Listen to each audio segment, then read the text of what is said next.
Hey everybody, thanks for joining me. This is part 2 of my 200 subscribers celebration for my YouTube channel.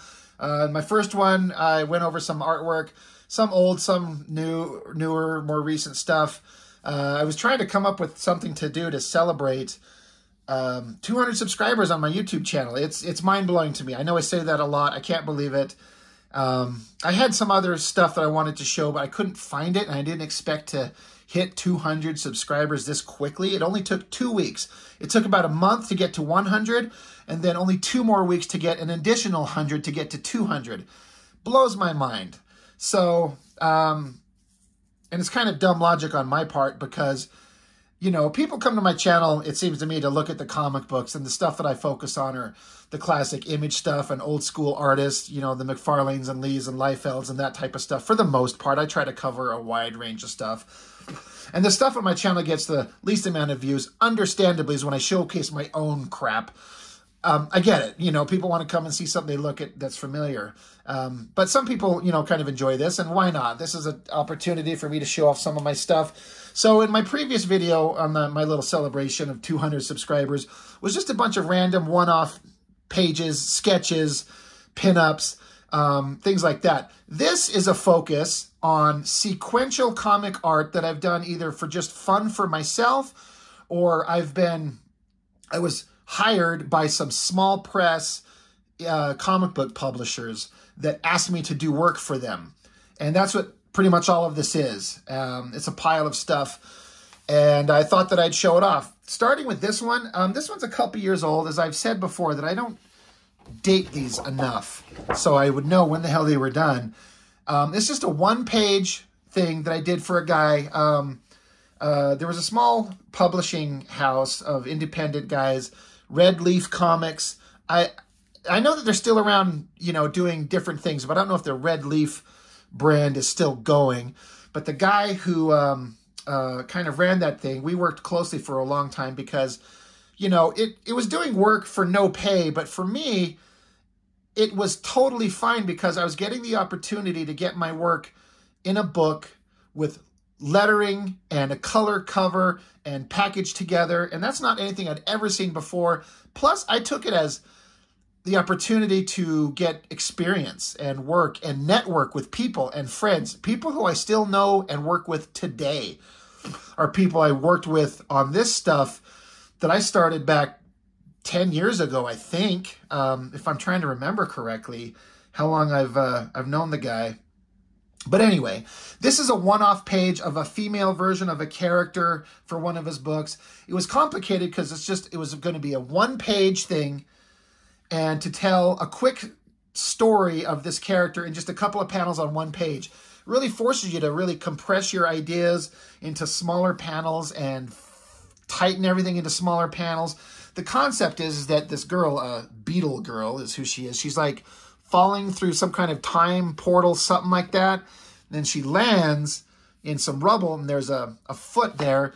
And it's, I think, a future version or another hero that she runs into. So now she's in the future. So that's her kind of getting up, seeing this guy's foot kind of drop into view. And then they are together back-to-back fighting these robot creatures that I can't remember if I came up with those or if I drew those based off some designs that existed. Then here they're shaking hands, they're pals, they worked everything out. This down here, it's basically a scientist is scanning her, trying to find out who she is, where she's from, what's going on, and eventually they put her in this machine to teleport her away, which is why she's waving goodbye. This is several years old at this point, this page, but I was trying to do my best. I'm going to be honest with you. A lot of the small press publisher guys you find out there, you're like me, you're doing work for free. And there's not a lot of people who are going to work for free who are any damn good. And I'm not saying that I'm any good, but I wanted to be better than the rest of them. I wanted to be the best artist out of all of them. So I did my absolute best that I could. And there are things about this, even though it's a couple years old, and I could see a lot of errors in it. I could still see where I was going for it. I'm not ashamed to show it. You know, I was really going for it on the detail here, trying to make the girl look attractive, get the anatomy right, get some drama. I mean, I'm not saying it's perfect, but it was fun to do. So that's what this little one-page one-off there is. That's what that's about.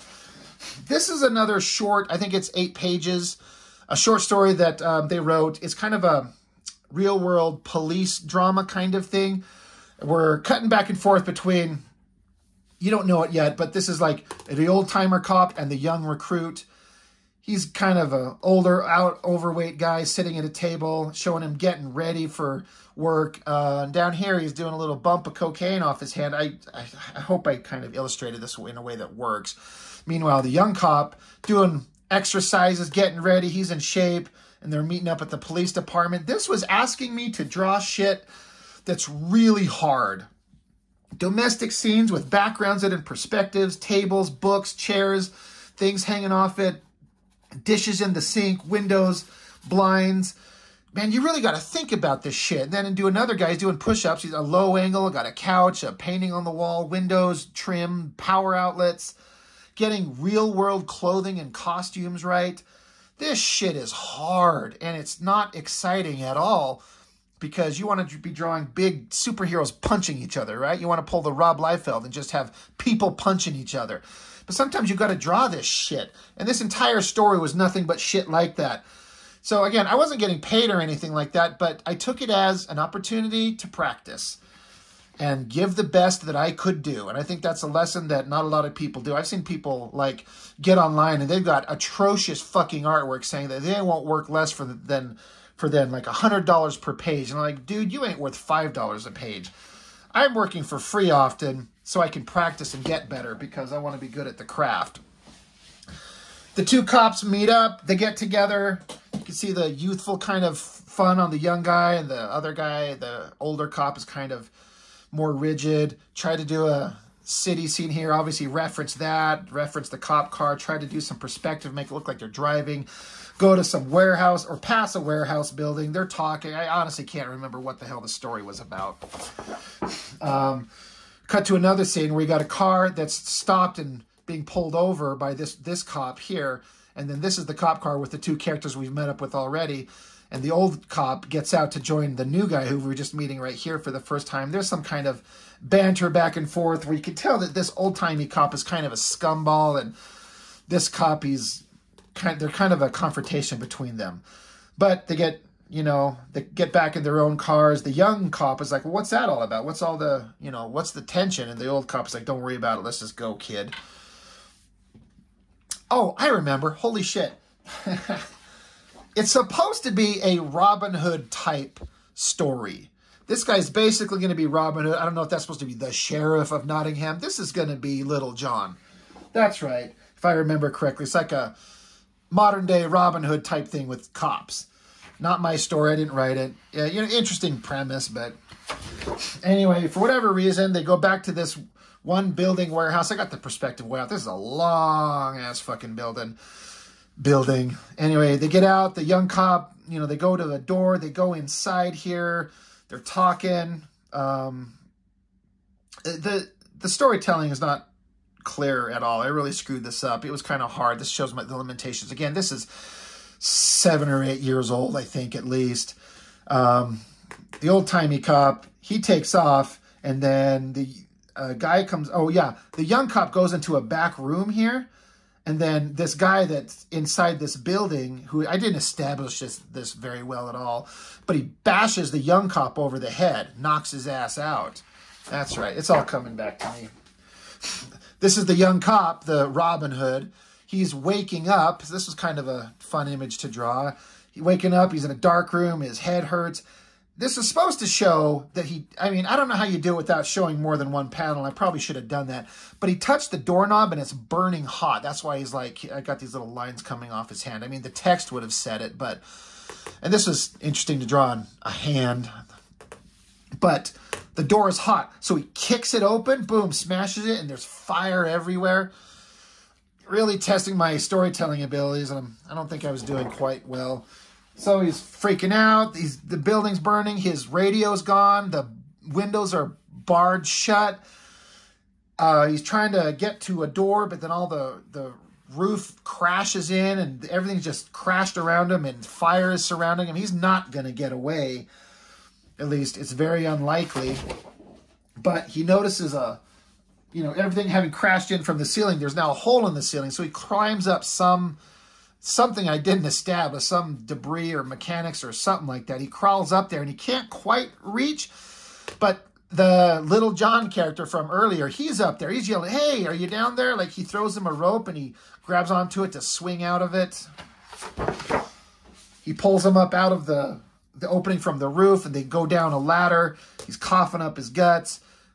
And the cop car shows back up with the old-timey cop, the original bad guy cop, and like, "Hey, you're all right. Good luck." And they're like, "We need to talk. Something's going on." That was me doing the best that I could do at the time. And there's some things that work, some things that don't. That was hard. And they asked me to draw the whole rest of the damn series. And I said, no, I can't. I can't draw this shit. It is not interesting to me for getting zero pay. If I were to get paid, I'll draw anything to the best of my ability. But having done this, like a short kind of proof of concept thing, I'm not drawing another 24 pages of that shit. This is another thing. You will all be familiar with the Highlander franchise.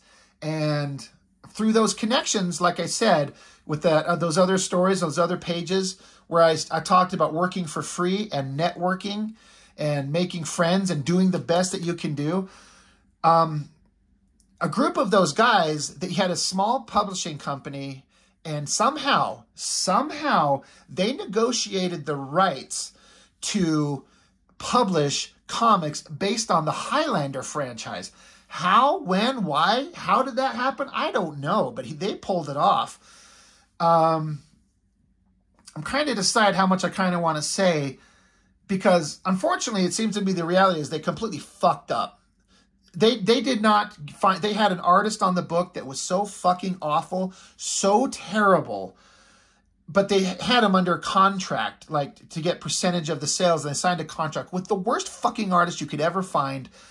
And so I got a hold of the script. They brought me on to do some covers, and I will be showing those. I have those covers, and I mean, not to kiss my own ass, but my artwork for the covers were way better than any of the crap that the artists that they hired to do.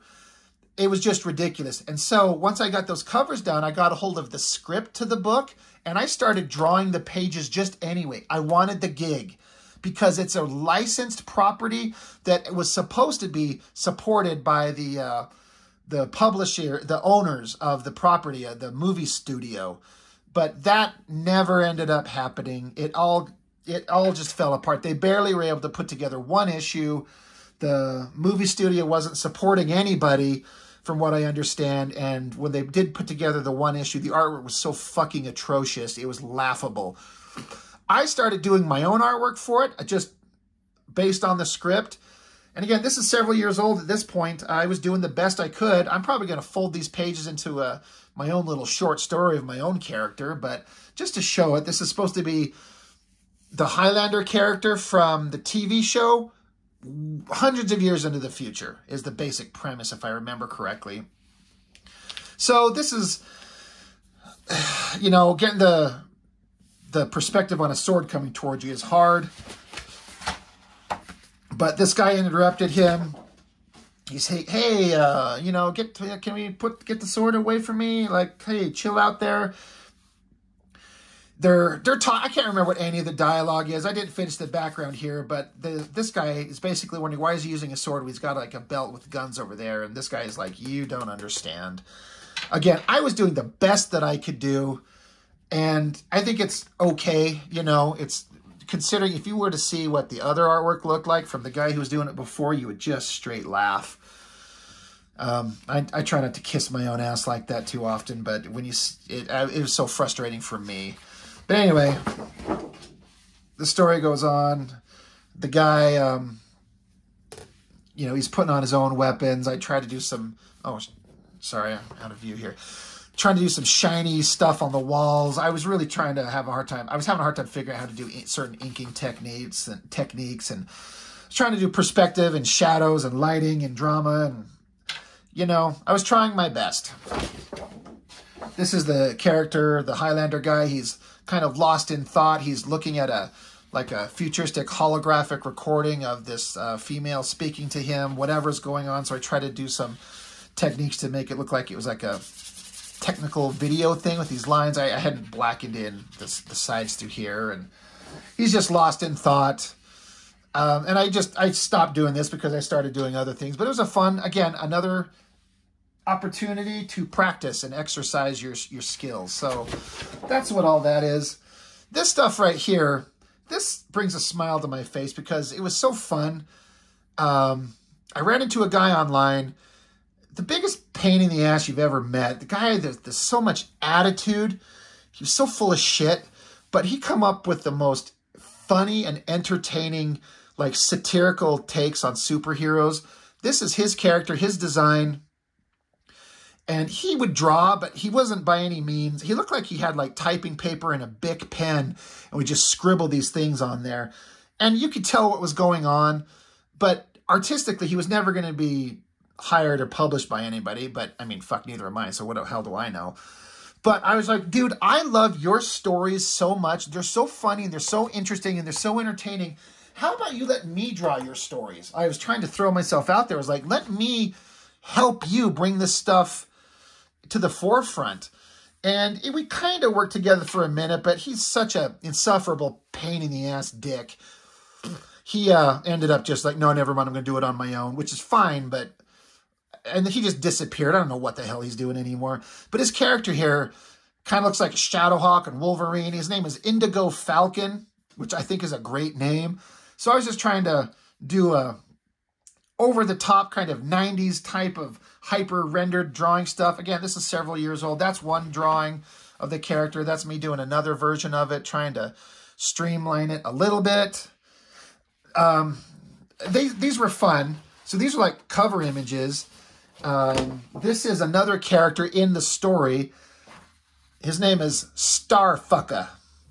That's him. That's this other guy coming up with it, Starfucker. He's kind of like a Green Lantern type. He's a space-based guy that flies around in space, going planet to planet, Earth especially. But he's powered by weed. Like, this is a joint in his hand. That's what all this smoky element stuff coming off him is. He smokes joints and shit, and that's where I don't know if that's where he gets his powers, but he's never been without it from anything I ever saw. But I wanted to draw a short story, and he had drawn a whole thing, and so I kind of redrew it, and he was on board, and we were going to try and publish this thing.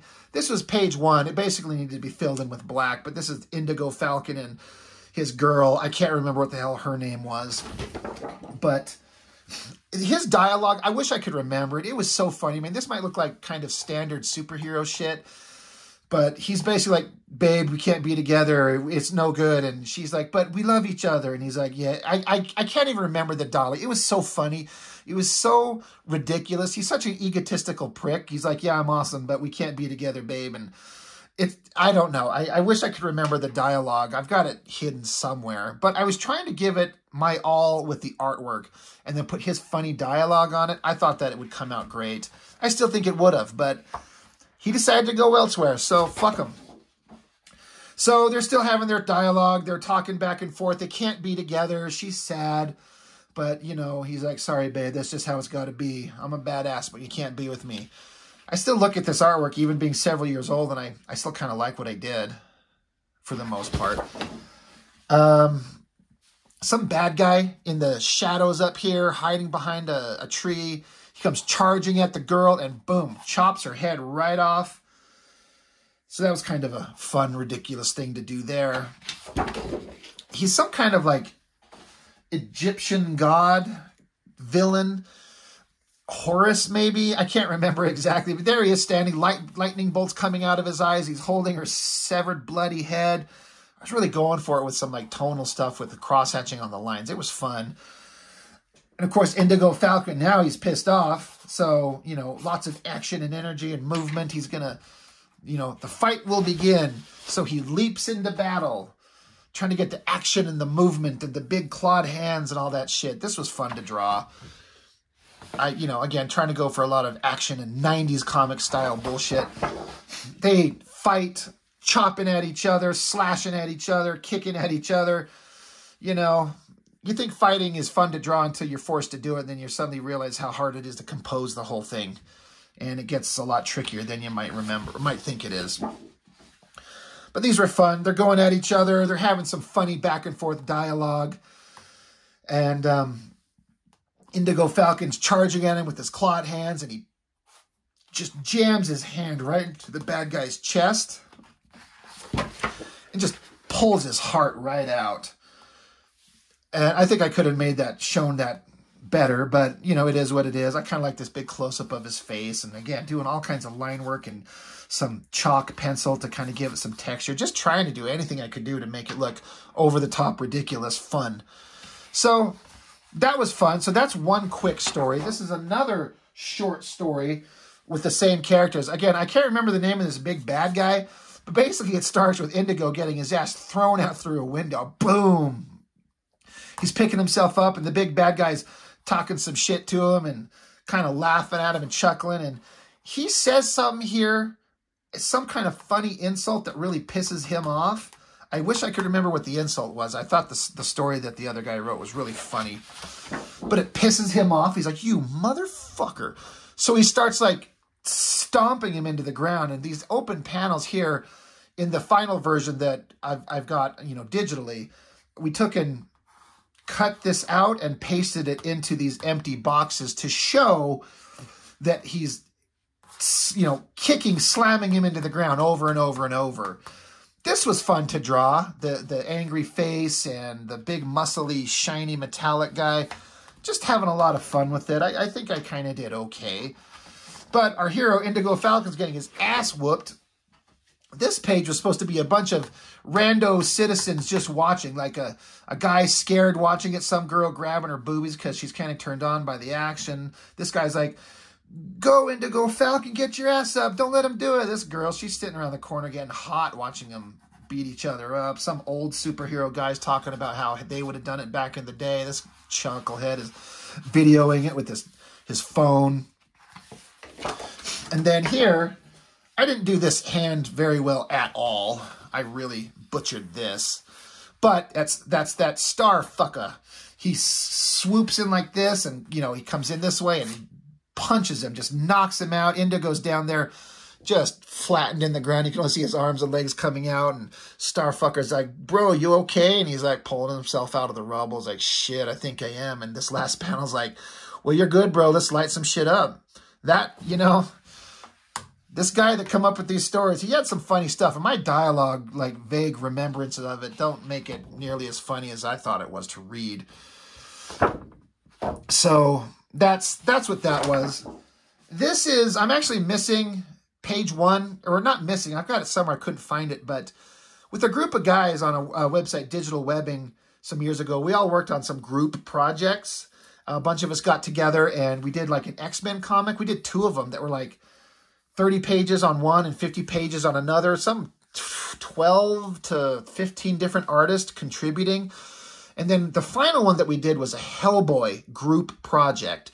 And the premise was, like, page 1, I drew, and I've got it somewhere, but it's Hellboy like, he's out in, like, the desert, and there's these big stone kind of formations, and he's standing on top of one. He's standing on that, talking to this unforeseen creature out there, basically saying, hey, you're kind of scaring people. You want to talk to us or talk to me and tell me who you are? And then page 2 is this.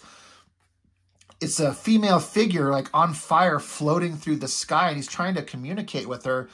And she turns and looks to him and acknowledges him and saying how she's lost and displaced in time and not sure where she's at or how she got here. She's scared, but, God, I'm trying to remember the story as I see it and think of it. She's lost and scared. So Hellboy, he's like, well, how about you come down here and let me help you? Like, let's talk about this. Let's see what we can't figure out. She started getting a little bit more chaotic in her dialogue. And he's like, hey, let's be calm. Let's not get out of control. And she takes offense at the idea that she's out of control. She's getting mad. So Hellboy's like, shit, let's just calm down. Let's not go crazy. And so she reaches out towards him, energy kind of pulsating. And he's like, oh, shit, something's about to go down. So she blasts the stone formation that he's standing on. He dives out of the way. He's falling with all the rocky rubble. She comes swooping down as he's on the ground. She fires at him, and there's flame. But, of course, you know Hellboy's not affected by flame. So he reaches into his jacket and pulls out some kind of crystal, one of his little knick-knacky things that he's just got, and flashes it at her, and it kind of knocks her back. And I was trying to do a Mignola shtick here with these black lines and the heavy, dark shadows and lights that he does, trying to ape his style and failing everywhere. But that pissed off Mystery Flame Girl, so he's like, hey, I'm trying to help you. You attacked me. She's not having it, so she flies up in the air, and she's got him like in an energy embrace. And so she gestures back here, and a little flash of energy. She says she's opening a portal, and she's going to send him off into time, never to return. So here, Hellboy's digging through his shit, and he gets this little medallion, and I can't remember what the word is. I had him say something in Greek that said something like protection or something like that, and it shines a bright energy glow. So he's trying to protect himself from whatever the hell she's about to do, but she opens this giant, vast portal. I tried to show like how she's blasting her energies down into this portal, and then it's swirling out towards us, and he's screaming like, God damn it, stop, what the hell are you doing? And so she just gestures and sends him into the portal, never to be seen again, presumably. And this set up the group comic that a bunch of us worked on, because what happens is Hellboy would exit a portal into any universe with any character you want. You just had to have Hellboy fall out into some universe and interact with somebody, and by the end of the interaction, the portal opens up and sucks him back in. So the next artist could have him pop out of a portal. So we had him meet the Hulk and Vampirella, and it's been so long, it's been so many years, I can't remember all the characters that they ran into. So I kind of come up with the opening premise and a way to have a character that people would be interested in, and a MacGuffin to have him jump from universe to universe and have him interact with people. So it was pretty damn fun. She tosses him into the portal, and he's falling into it. I was gonna, later have somebody, I did have somebody add like a version of this portal in the background of this, which he did on the computer, and made it look like he's falling into it. But I was going for it with the perspective and the shadows and all that stuff. So he's falling into the portal, gone for the adventure that comes. But then what you didn't know is the girl that sent him into this. On this next page, we see who she is. And it's Dark Phoenix, which ties into the X-Men group project that we did, because we had Phoenix ended up facing off against Galactus, I believe, and big energies and explosions going on, and that's how she got accidentally transported to another world, as started in the first pages. I did my goddamn best on this drawing to do a sexy, beautiful Adam Hughes type Dark Phoenix drawing. She's kind of sitting here saying some kind of weird, her mind is kind of broken, and she just kind of slowly drifts off into space, and who knows where she goes from there. But I tried to do the best Dark Phoenix that I could do, and I think it's okay. There could be worse. And then this last page, it ended up, after Hellboy going through all those adventures, he's ending up in a portal, traveling, and where he's in the portal himself, and he runs into somebody in the portal. And I had another guy who drew it. He drew the first page, and I wanted to throw a page in there too. But who did Hellboy meet in the portal? Really kind of obscure in comics world, but he runs into Q from Star Trek The Next Generation, omnipotent space god. And he's like, you're out of time, you're out of place, you're from that immature, savage child race, but another universe. And Hellboy's just had enough of this shit. He kind of tells him off, and Q basically sends him back to his own world, and that's how Hellboy ended up back on his own little universe. I wanted the opportunity to draw Judge Q, and that's why this one page is in here. So it's kind of doesn't tell a complete story, because a bunch of other artists were telling their own versions of the story, but I wanted to do that one. That was my idea, to throw Q in there. I'm a big Star Trek fan. The Next Generation and that type of stuff. So I wanted to do that. So that is all that stuff, that's a big collection of sequential comic pages that I've worked on over the years. Some okay, some not so great. It's still fun, and like I said, it's all for practice. There's a reason that we work on this stuff. It's to get better at what we do. And sometimes that means you do shit for free. Like, I draw because I love it, not because I get paid. I would like to get paid, and sometimes I do. We'll just keep going a little bit here. These are some other pinups, commissions, or just things that I've done for myself. This is a redraw of a Rob Liefeld drawing. I had, oh shoot, where did it go? Oh well, it's, anyway, I had a reference of what this is a redraw of. Who cares? This is more of my own work. I was talking about, in my first video, I can't remember if I did it in this one or the previous one, where at comic conventions, you do artwork and you make prints of your work, and it's weird what some people latch onto and what some people don't latch onto. And boy, let me tell you, the Star Trek nerd community, they love their Star Trek artwork. And so I did a original series Kirk one. I'll have to see if it's in here. I'm not sure if it's in here, but I've done a Next Generation one, a Deep Space Nine one. These are, I'm not going to lie, I trace the basic forms of these, but I have these Copic markers that I do all the toning on. And it's fun. It's time consuming, but it's fun. The ships are always good fun to do. I love the Defiant, if you know Star Trek. Ironic that I just talked about Q and Star Trek, and then suddenly we got these there. So that's what those are. I did a Ferengi one from Deep Space Nine. Those were fun. I was trying to expand the stuff that I've got. Ninja Turtles. This is a drawing of a friend of mine. I really thought the face kind of came out well, and the hair. It's one of my favorite drawings there. That's me doing practice inks over Joe Madureira. I think I did okay. I mean, I don't look at it. I don't hate it. It's 2019 when I did the inks on that, so that's fun. I spent a lot of time with that, trying to make it look as perfect as I could get it, and I think I kind of got it. It's all right. Just a random sketch there. I actually don't think there's anything else in this. The rest of these things are empty. So yeah, not much in this folder. This one has a bunch of fun, unique stuff. Let's pop this guy open. This is another thing that I did for to have prints for Comic-Con.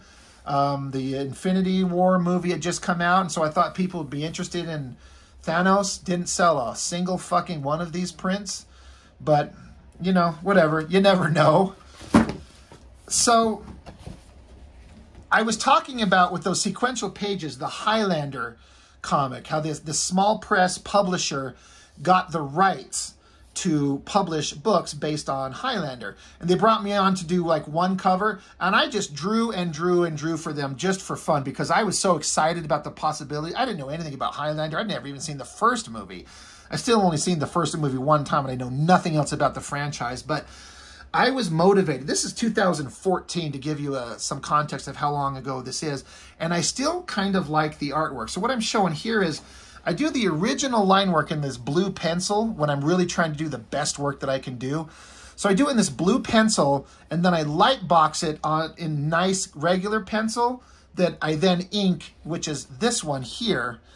You know, just the main character standing on top of a mountain. I decided, obviously, to omit the moon there like I was going to do and put in planets like this. And then I paid a guy out of my own pocket to come up with a color version. And this might be my single most favorite piece of artwork that I've had ever done that's been colored. This guy, Jesse Heege is his name. I paid him out of my own pocket to color it. I wasn't expecting the lightning bolt, but the space background, I fucking love that so much. I did the best I could do. My black and white artwork is okay, but man, the colorist really brought it home on that. I love that so much, and I'm just so happy to have that. Another similar one, this is the pencils to the cover that they actually had me do. So I do it in blue pencil, and I gridded it off and did some perspective and tried to do the best that I could possibly come up with. So I do the blue line pencil there, then I trace it and ink the final version onto this, and you know, nothing's perfect, but I still kind of like it. I think I mean, I'm not embarrassed on it, like I am with a lot of my artwork, especially for something this old. I was really trying my best, and I don't hate it. And then, again, I paid that colorist to do a color version, and I think that colorist did pretty damn good. I like it. I like what he did. So that's, you know, that's my flirtation with getting something published on a mainstream big level that was kind of blown by everyone else. And this female character here, I did a picture of the character, just trying to draw her and get a handle on her just cause. So that's just another random piece of artwork, is this female character here. So that's what those were, the Highlander franchise that never went anywhere. This is more that I did for them. This is the main character. I really was trying to push myself to come up with some interesting composition. He's like crawling through rubble, reaching for his sword, and you got this bad guy in the background coming after him. Then again, I paid another guy. I paid the guy to color it up. I wanted the coloring to be good, because the colors they had on their works, for the most part, were not good. And I kind of dig it. I thought that I did okay. You know, I kind of like the way this sword is really close up front with this dragon design on the handle, and his hand is reaching for it. This was fun. I enjoyed drawing this. So this is more of the Highlander stuff. Even more, just the main character. I just drew a picture of him standing there in shadow and smoke and had a guy color it up. I think they did a pretty good job on the coloring. I kind of like that. That's just an Avengers piece there, separate of the Highlander stuff. But this was the main villain. I can't remember his name. Who cares? But again, I'm doing the best I could do. I was trying to get the best face, the hair, the textures with the hatching and the I was going for it. I'm like, this is my flirtation with professional comic art. It's going to be seen. It's going to be on the shelves because a movie studio is publishing it and pushing it. They never did. But I did the best work I could do, and I still think it looks okay. This is for I think I was mentioning the Canadian publisher guys that were having these Canadian superheroes, and they gave me the opportunity to design a futuristic version. There's that gun I think I talked about in my first video, where this space age guy had this space age gun that I got to design. So that's my black and white artwork, and then I had a colorist do a color version. I thought he really did really good on it. This is fun. I like it. I still think I did okay on that. These are my own characters. If you are following my videos and you saw that one that I did of the first characters, the first comic I ever created, there was Tiger with a Y and White Shadow. That's these guys right here. I tried to do like an updated version of them, change their costumes around. And this guy, his name is Warclaw. That's another version, and this is an updated version of his outfit. He looked just as ridiculous. But these are my own characters, but like modern versions. This is done in 2013. I've got it on the date on the artwork here. So this is several years old, but that was me trying to give a modern update to my own characters, and it's okay. And I thought the colors did a good job on that. I really like the smoky background. I requested that specifically. And I love this energy effect he did on his hand there. I thought that came out really well. More for those Canadian guys. You know, they had this main character. He's the leaf. He's got a giant maple leaf on his back. Don't ask me. I can't explain it.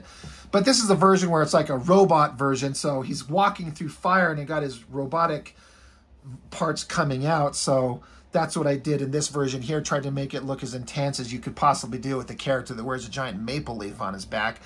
I had a friend of mine, Brian, who I did a video on his art book, Brian Taylor. And he did a guest breakdown of, we looked at our first published works together. He colored this for me, and I love the coloring on this. These hard lines showing the separation of the colors. I think he nailed it. I think it looks so damn good. He did great on that. More of that same leaf character for those Canadian guys. I did an obvious homage to Spider-Man, the McFarlane cover with Venom, with this giant monster creature coming after the main hero. I just thought, why not? Like, it's great composition. So with all respect to Todd McFarlane, I mean, I've got it on here if you can see it. You know, I shouted it out. I'm not trying to pretend like it's not him, or, you know, like obviously I ripped him off. So that was a fun one to do. This is more of the Highlander stuff. This was like a fella that won a contest where, like, if you win a contest, I can't remember what it was, we'd have your face drawn on a cover fighting the Highlander character. And so that's what I did there for them. And I would actually send this artwork to the guy, except he lives in England. And it's a little bit pricey to send it over there, so I've just still got it. I can't remember what this character was for. I kind of screwed up her face, but I was trying to go for the sexy with the pants coming off, and I don't know. It's kind of fun. Another cover for another small publisher. Angry, screamy girl face, hand holding a gun, stripper girl, other characters. I kind of thought this drawing at least was all right. This one I really dug. I wish I could remember the name of it. This was done in 2015. Another small publisher doing a cover for them. The character, I always struggle to say I think I did a good job. I kind of like this drawing of the figure. And these faces in the background, this was my brother and two of his friends, just a picture on Facebook or something like that. So I took those pictures and then just zombie fight them. I thought that was a fun thing to do. Pages from a He-Man comic. If these are in the books, I just got them in here. Just cut. I don't remember why I put them in here. This is that same future Canadian space character that they let me design. Did a black and white drawing that had a guy colored up. Thought that kind of came out all right. Obviously, if you follow my videos, you know I'm doing a He-Man fan comic. And so I was coming up with versions of the characters that I can do on my own that are obvious Masters of the Universe type characters. This was He-Man and Sorceress Teela. And I was trying to come up with designs for them. I still haven't finalized anything. I don't think this is what they're going to look like. But it was a fun thing to do. And this is She-Ra, Strong Arm, Trap Jaw, and Jitsu. But alternate versions of them that I could call my own. I kind of dig that drawing. It's 5 years old. I did that thing. That was a fun one to do. This one, again, one of these small publishers I was doing work for, they had a underwater mermaid story character. So I'm just trying to adjust my stupid camera here, hopefully to get this in view better.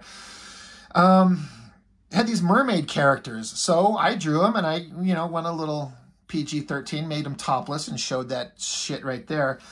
The line work that I did on this is one of my favorites. I think the clean lines and the clean artwork came out pretty damn well for me. Again, I paid a guy to color it, and he knocked it out of the park. A lot of people assume this is some kind of like Little Mermaid thing because it's a mermaid with red hair. And this bad girl's got tentacles. She must be Ursula. I've never actually seen the animated movie, so I don't fucking know. No, it's not supposed to be the Little Mermaid. She just happens to be a mermaid with red hair. I love that the colorist did this tail and made it translucent. I did not indicate that on this at all. I did not ask for that. He did it, and it's so fucking cool. That is where collaborations with other artists come in handy or surprising. When they'll do things that you don't expect. Because I asked for like underwater with the glow from the light coming from the top. He's like, sure, I'll do that. And then he did that thing with the tail. Oh, it looks so good. This is one of my favorite pieces of artwork that I've done that I've had colored. I sell a couple of those prints at comic conventions. And again, just more various drawings, pinups, experiments. I did this one. Tried to just keep it clean, pencil artwork here. And then I had a guy do gray tones on it just to see how it would come out. It's all right. I actually think that... Nope, that's not the end. I was doing these things with these gray tone Copic markers. This is actually the same girl, just two different images. This is just her, just cuz, and then I put her... She was in a bandana, so I made her up to look kind of like Elektra. I think I was trying to get the expressions and get the tones, the eyes, and the mouth, and the smile look good there, which I think I kind of did. And I think this one kind of came out good. I really like the face. I thought it came out kind of good, and the hair was fun to do, so that was a good one to do. This is another one of the Highlander guys, the main character. Just another drawing I did, him in rain holding his sword. I was just inspired, so I was just drawing all the time, sending them over and over and over, and they're like, we'll use them all. And then nothing got used because it all got all fucked up. Kind of on an X-Men kick for a little while. trying to do hyper detailed stuff. Cable, Wolverine, Havoc, Shatterstar, Psylocke, Colossus, flamey background. And then another version of the other characters. I kind of screwed up some of these. I didn't do quite as good, but I was trying. I was trying to do good stuff. I almost had a guy buy these a couple years ago at the Comic-Con. He was staring at them. He was really thinking about it. I kind of wish he would have. That's fine. And just more drawings. God, more of those Canadian characters, black and white, and then had a guy color it. I thought they did kind of all right. Again, I'm trying the best I could do with these characters. Always putting a hot girl up front because that's always fun to draw. Just more random drawing. Anyway, this has gone on long enough. So that's me droning on forever and ever about 200 subscribers for my YouTube channel. So I thought I'd show a bunch of my own artwork. Why not? What else should I do? I'm open to suggestions. When I hit 300, which if things keep going the way they are, I certainly will, and it won't be very long. 2 weeks to a month, maybe, if things keep going. I mean, like I said, I get 4 to 5 subscribers a day, so you just do the math on that, and it just starts adding up. So thank you so much, everybody who has subscribed and comments. There's several of you. You know who you are. A couple of you that comment on every video, and you always have something nice or complimentary or fun to say. Thank you, guys. I hear you. I look forward to it. I try to respond to everyone. Sometimes I get more comments than I can keep up with, but I try to get to it. But you guys are keeping me going. You're keeping me excited and inspired. I keep hoping to do more stuff. I promise, obviously, we'll get back to more comics, which is what people are here for, right? Not just my own ridiculous artwork and me droning on about my own stupid shit. But I guess that's all I've got for now. So thank you for joining me. Thank you for 200 subscribers. It means the world to me, and I'm looking forward to keep going with this, and we're just kind of going down memory lane with the comics that we grew up with. So thank you, everybody. I appreciate it so much, and we will see you next time.